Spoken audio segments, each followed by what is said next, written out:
In Act 3, Scene 3 of The Tempest, after a long search for Ferdinand, the king and his party are exhausted and have given up hope of finding the prince.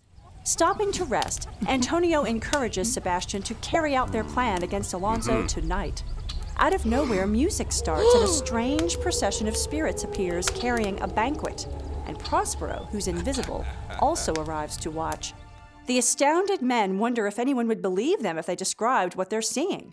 But just as the hungry men prepare to eat the feast, thunder peals, lightning strikes, and Ariel, in the shape of a mythological creature, a harpy, descends, causing the banquet to vanish. Ariel then pronounces 3 of them are men of sin, and that they were brought to the island because of their betrayal of Prospero. He explains that their swords are powerless against the invincible spirits of the island, and curses them to their fate. When Ariel disappears, the banquet reappears. Prospero praises the work and devotion of Ariel and relishes how his enemies are now in his power before heading off to visit Ferdinand and Miranda.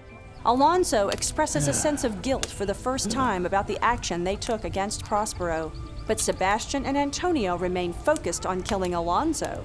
Gonzalo, fearing what the men might do in these trying circumstances, prays to the spirits to keep watch over them.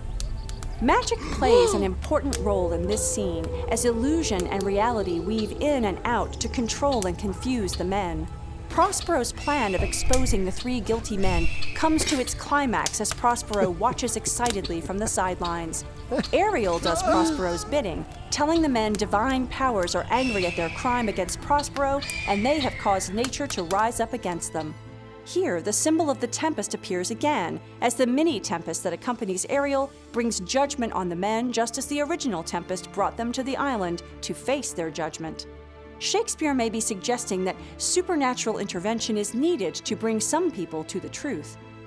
Gonzalo's generous and positive character is further revealed here.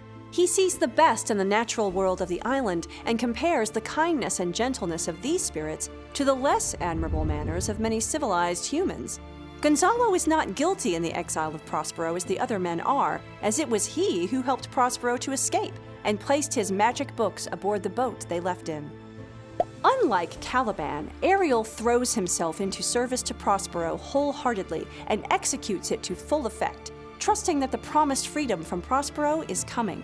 And Prospero does not seem to feel any difference between doing magic himself and having Ariel do it for him. By controlling Ariel, he gets to take credit for all the good work Ariel does.